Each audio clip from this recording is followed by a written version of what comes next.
Loveless 2013 में release हुई एक बायोलॉजिकल ड्रामा मूवी है। ये कहानी एक ऐसी लड़की की है जो अपनी एक एडल्ट मूवी की वजह से रातों रात स्टार बन जाती है और 1970 को इस एक्ट्रेस की वजह से इस समय का स्वर्ण युग माना जाता है। कहानी की शुरुआत साल 1917 से होती है। 20 साल की लिंडा अपनी फ्रेंड पात्सी के साथ बिना कपड़ों के चिल कर रही है। वो फ्लोरिडा में अपने मॉम डैड के साथ रहती है। उसके पेरेंट्स काफी स्ट्रिक्ट हैं और हमेशा लड़ते झगड़ते रहते हैं। लिंडा की फ्रेंड उससे कल रात के बारे में पूछती है और कहती है, कल क्या तुम उस लड़के के साथ इंटीमेट हुई?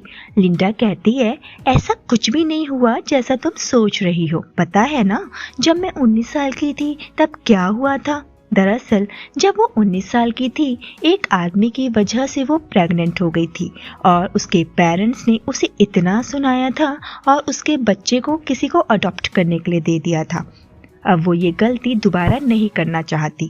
तभी वहाँ लिंडा की मॉम आ जाती है और लिंडा को बिना कपड़ों के देखकर उस पर काफी गुस्सा होती है। अपनी फ्रेंड पात्सी के साथ एक रात वो पार्टी में डांस करते हुए चक टेनॉर नाम के एक आदमी का ध्यान अपनी तरफ आकर्षित कर लेती है।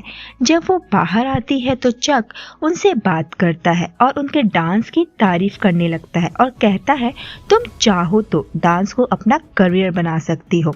धीरे धीरे ये तीनों फ्रेंडली हो जाते हैं। चक उन्हें ड्रग्स ऑफर करता है तो लिंडा कहती है अब उन्हें चलना चाहिए, लेकिन पात्सी वो ड्रग्स लेना चाहती थी, जिसके बाद वो दोनों वहां से चली जाती हैं। अगली रात लिंडा कहीं जा रही होती है। उसकी माँ उससे पूछती है कि इतनी रात कहाँ जा रही हो? लिंडा कहती है कि पात्सी के बॉयफ्रेंड रे की बर्थडे पार्टी है। उस पार्टी में उसे चक फिर से मिलता है और दोनों जल्द ही करीब आने लगते हैं। वो उसे घर ड्रॉप करता है, लेकिन उसको उदास देख वो उससे पूछता है कि क्या बात है। लिंडा उसे बताती है कि उसके पेरेंट्स के साथ उसके संबंध काफी तनावपूर्ण है।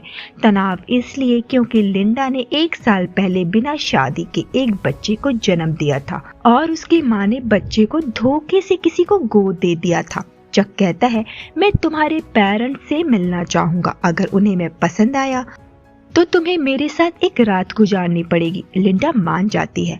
अगले दिन चक लिंडा के घर डिनर पर आता है और लिंडा की मॉम चक से कहती है कि लिंडा ने बताया था कि तुम गवर्नमेंट एम्प्लॉय थे। चक कहता है, हाँ, मैं पहले मरीन में जॉब करता था। ये सुनकर चक की मॉम कहती है कि लिंडा के डैड भी पहले एयरफोर्स में काम कर चुके हैं, उसके बाद पुलिस में भी। फिलहाल वो एयरपोर्ट पर सिक्योरिटी हेड की जॉब पर हैं। लिंडा के डैड चक से पूछते हैं, अब तुम क्या करते हो? चक बताता है कि उसका बार और रेस्टोरेंट का बिजनेस है जो काफी अच्छा चल रहा है। चक की पर्सनालिटी से लिंडा के पेरेंट्स तो इम्प्रेस्ड हो जाते हैं। लिंडा चक के साथ घूमने के बहाने जाने लगती है, जिस पर उसकी मॉम कहती है कि 11 बजे से पहले वापस आ जाना। लिंडा कहती है, ओके। शर्त के मुताबिक चक ने लिंडा के पेरेंट्स को इम्प्रेस्ड कर लिया था, इसलिए उस रात वो दोनों घपाघप शुरू हो जाते हैं और देखने से लगता है कि दोनों को एक दूसरे से प्यार हो गया है। रात में देर से आने की वजह से लिंडा की मॉम उस पर नाराज होती है और उसे रसीद के कान के नीचे देती है। अगले दिन लिंडा घर छोड़कर चक के साथ हमेशा के लिए चली जाती है और जब वो चक के बार में आती है, लिंडा पहली बार चक की होममेड अश्लील फिल्म देखती है और उसे बताती है कि अच्छी लड़कियां कभी भी ऐसा काम नहीं करती। चक कहता है, औरों का तो पता नहीं, लेकिन तुम काफी अच्छी हो। इस तरह से ये दोनों दिन रात बस एक दूसरे के साथ घपाघप करने में बिजी रहते हैं। दोनों शादी भी कर लेते हैं और इस तरह से 6 महीने बीत जाते हैं।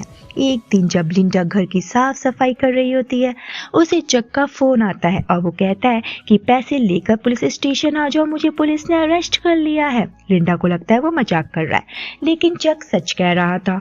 लिंडा उसको जेल से छुड़वा लेती है और पूछती है, तुम जेल में क्या कर रहे थे? चक उसे बताता है कि दरअसल वो अपने बार में प्रोस्टिट्यूशन का धंधा भी करता है। उसके बार में काम करने वाली वेट्रेसेस दरअसल प्रोस्टिट्यूट्स हैं और अचानक पुलिस ने उसके बार में रेड मारकर उसे अरेस्ट कर लिया। चक कहता है उसे बहुत सारे पैसों की जरूरत है। लिंडा कहती है उसकी बिल करवाने के बाद उसके पास केवल $32 ही बचे हैं। चक कहता है वो कुछ ऐसा करना चाहता है जिससे उन दोनों को कभी पैसों की किल्लत ना हो। इसके बाद ये दोनों उस तरह की फिल्मों को बनाने की तरफ रुख करते हैं।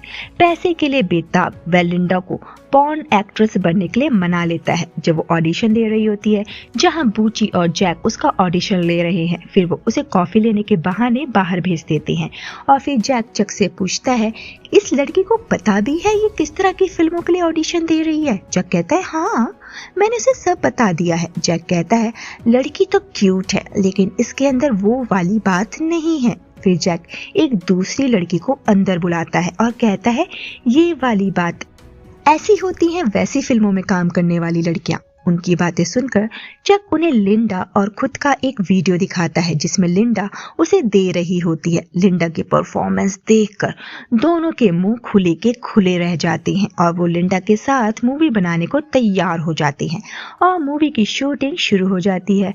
वहां वो फिल्मों के फाइनेंसर एंथनी से मिलती है और एंथनी कहता है कि अगर बूची और जैक ने लिंडा के बारे में उसे सही बताया है तो ये अब तक की उसकी बेस्ट इन्वेस्टमेंट होगी। 1972 तक लिंडा एक फिल्म डीप थ्रॉट पर काम करना शुरू कर देती है जिसमें वो अपने नए स्टेज नेम लिंडा लवलेस का उपयोग करती है। उसके बाद लिंडा रिहर्सल करती है, तभी वहाँ उसका को एक्टर हैरी आता है और कहता है जब तुम अपनी परफॉर्मेंस दोगी तो तुम अपने सामने मौजूद लोगों को भूलकर बस हम दोनों पर ध्यान देना।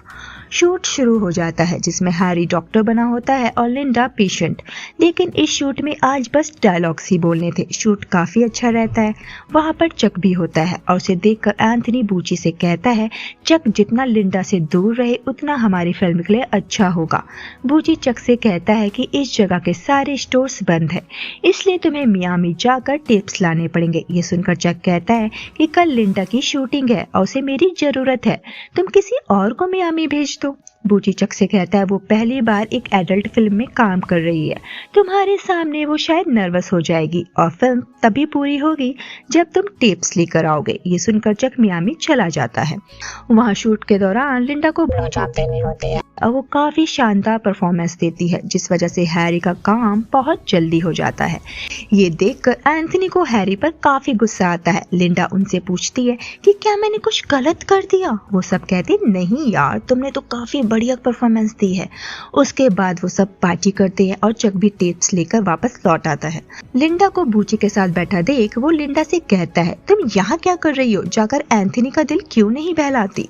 ये सुनकर लिंडा कहती है तुम जाकर एंथनी का दिल क्यों नहीं बहला लेते। ये सुनकर सब हंसने लगते हैं और थोड़ी देर बाद चक और लिंडा रूम में चले जाते हैं और जोर जोर से घपाघप करते हैं जिसकी आवाजें पूरे शहर को सुनाई देती हैं।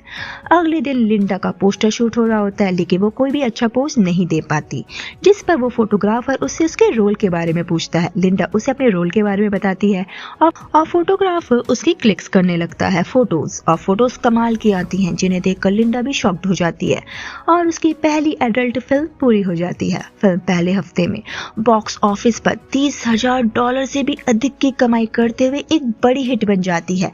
उस समय इस तरह की मूवीज थिएटर पर लगा करती थी।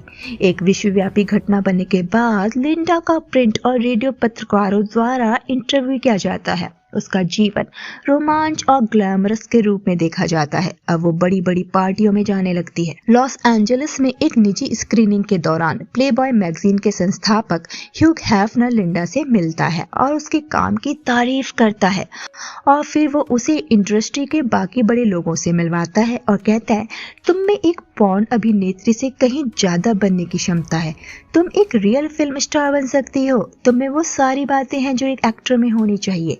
वो लिंडा को थिएटर के स्टेज पर ले जाता है और सारे लोग उसे देखकर तालियां बजाने लगते हैं।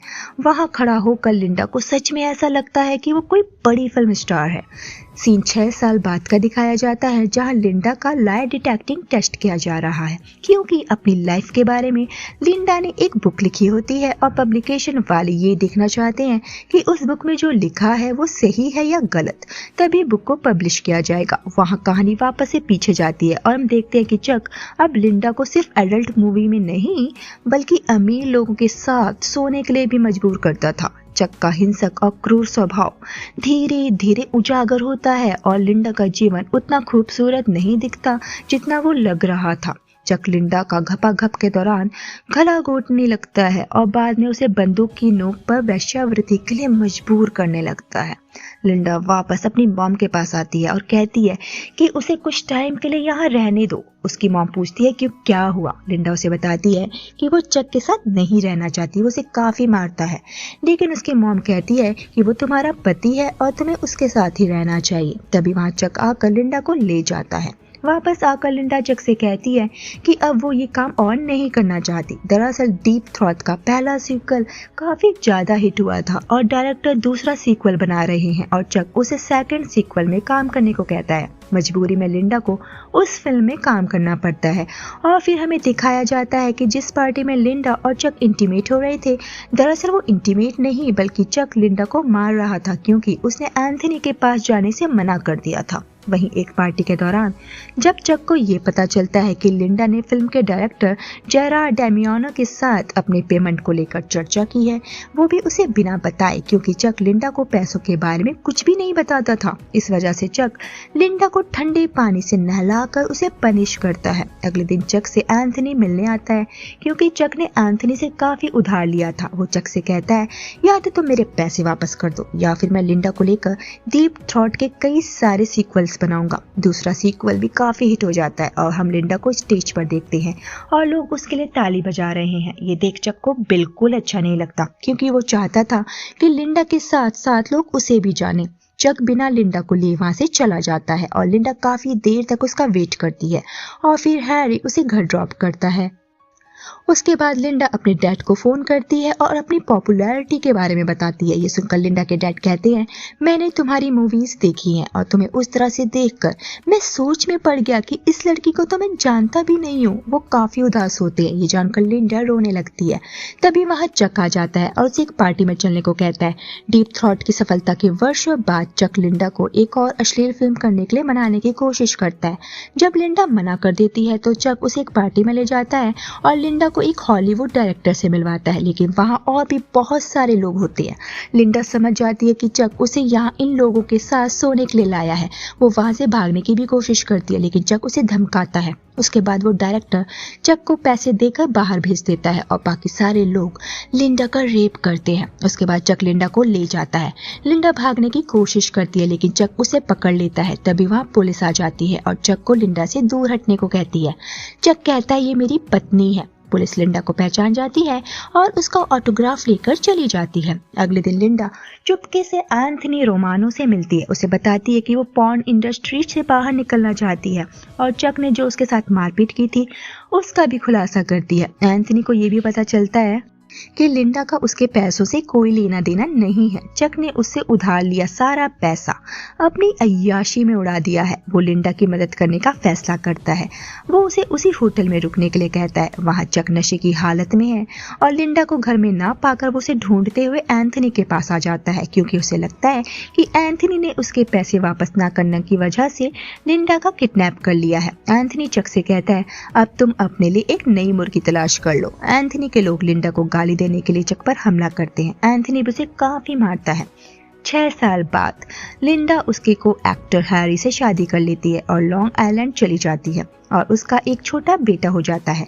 लिंडा बाद में अपनी आत्मकथा आर्डिल प्रकाशित करने से पहले एक पॉलीग्राफ टेस्ट लेती है जिसमें चक द्वारा उसके ऊपर किए गए अत्याचार के साथ साथ उसकी सारी कमाई की चोरी की डिटेल्स होती हैं और कैसे उसके साथ रेप किया गया था। चक ने एक फेमस पॉर्न स्टार से शादी कर ली थी।